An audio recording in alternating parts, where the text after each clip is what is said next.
विधान परिषदेच्या सभागृहात सत्ताधारी बाकावर येण्याची ऑफर दिली आहे। त्यांनी असं म्हटलं की 2029 पर्यंत आम्ही विरोधी बाकावर जाणं शक्य नाही, पण तुम्हाला इथे येण्याचा स्कोप आहे।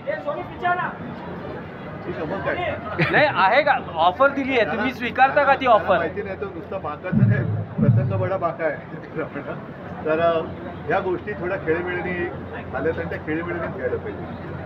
पण सर काही बदल होत आहेत महाराष्ट्राच्या राजकारणात, कारण एकनाथ शिंदे पण आज म्हणाले की मी छोटे मोठे ऑपरेशन्स करत असतो। आज आनंदराज आंबेडकर पण त्यांच्या पक्षासोबत युती झाली।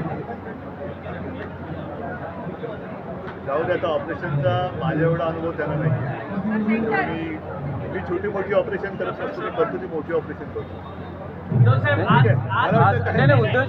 आज पहिल्यांदाच सामने सामने आला तुम्ही दोघं, तर ज्या वेळेला सोन्याचा चमचा तोंडात घेऊन तुम्ही जन्माला, ह्या वाक्यावर तुम्ही पलटवार जो केला त्याबद्दल नेमकं काय? पहिला महत्त्वाचा मुद्दा असा की सोन्याचा चमचा घेऊन मी जन्माला आलो, तर हे माझ्या वडिलांचं आणि आजोबांचं कर्तृत्व आणि आमची परिस्थिती काय होती, कशी होती त्याने माहिती आहे। ज्यांनी त्यांना सोन्याच्या चमच्यातनं भरवलं, त्या अन्नाशी प्रतारणा केली, हे पाप जनता विसरू शकत नाही। पण आज पहिल्यांदा तुम्ही विधान परिषदेमध्ये विरोधी पक्षात असताना भाषण केलं, त्यात सोन्याचा चमचा, रेस्टॉरंट्स, निष्ठा असे अनेक विषय निघाले, ज्यावेळेस उपमुख्यमंत्री एकनाथ शिंदे तुमच्या समोर होते। त्यांना बोलण्याचा काय अधिकारच नाही, कारण मी तेच परत सांगतो की मराठी माणसाला स्वतःच्या हक्काची जी काय रोजीरोटी आहे ती मिळवून देण्याचं काम शिवसेना प्रमुखांनी केलं। आणि हे आयत्या ताटावरती बसलेली लोक होती, त्यांनी खाल्ल्या ताटामध्ये जे काय प्रतारणा केली, मी जास्त तो शब्द वापरत नाही, तो त्यांना लपलाभ हो, लोक त्यांना ओळखतात।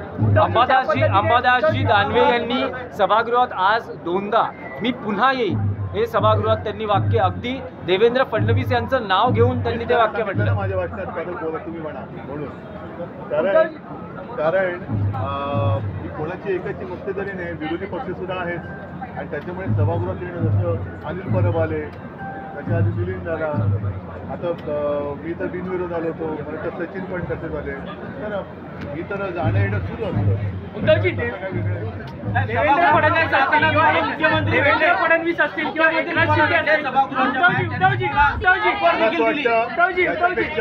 याच्यापेक्षा सगळ्यात महत्त्वाचा विषय आज जी मी बातमी वाचली की नाशिकमध्ये आपल्या भाजपमध्ये यायला कोणताही अडथळा असू नये म्हणून त्यांच्यावरती 15-20 दिवसापूर्वी आरोप केले गेले होते, आणि आरोप केले म्हणून आम्ही काढलं। त्यांच्यावरचे आरोप मागे घेऊन त्यांना पक्षात प्रवेश दिला जातो भाजपच्या, एवढी ही यांची नीतिमत्ता खालवले, हे फार दुर्दैव आहे महाराष्ट्रात। म्हणजे आता यांची राजकारणाची पातळी खालवले आणि कोणावरती काही आरोप करायचे, आयुष्यातनं उठवायचं, पूर्ण बदनाम करून टाकायचं, त्यांच्या पक्षात जातोय म्हटल्यानंतर आरोप मागे घ्यायचे आणि जणू काही गंगेत नाहून त्यांना घेतलं पक्षात, अशा पद्धतीने हे राजकारणाचं ते फार वाईट आहे। जर का दाऊद ह्या भाजपामध्ये गेला तर दाऊदवरचे पण देशद्रोहाचे गुन्हे मागे घ्यायला कमी पाठी पुढे बघणार नाही, याचं कारण आधी सलीम कुत्त्याबरोबर काय पार्टी केली म्हणून आरोप केले गेले, इक्बाल मिस्त्रीबरोबर व्यवहार गेला म्हणून आरोप केले गेले, आणि त्यांनी मग ते पक्षात गेल्यानंतर ते आरोप मागे घेतले गेले। म्हणजे हे नवाब मलिक त्यांचं पण उदाहरण आहे, दाऊद बरोबर काय व्यवहार केला, काय केला, पण ते त्यांच्याबरोबर गेल्यानंतर हे धुतले गेले, भ्रष्टाचाराचे आरोप केले गेले, त्यांच्या पक्षात गेल्यानंतर हे धुतले गेले। म्हणजे यांना भ्रष्टाचार मुक्त महाराष्ट्र नाही करायचं आहे, तर भ्रष्टाचार आरोप मुक्त असा पक्ष करायचा आहे की जे आहे त्यांच्यावरती तुमचा आरोप आम्ही पुसून टाकतो, तुम्ही आमच्या पक्षात या।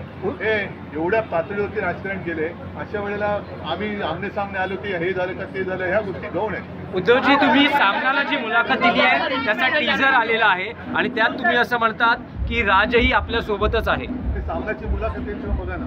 हिंदी में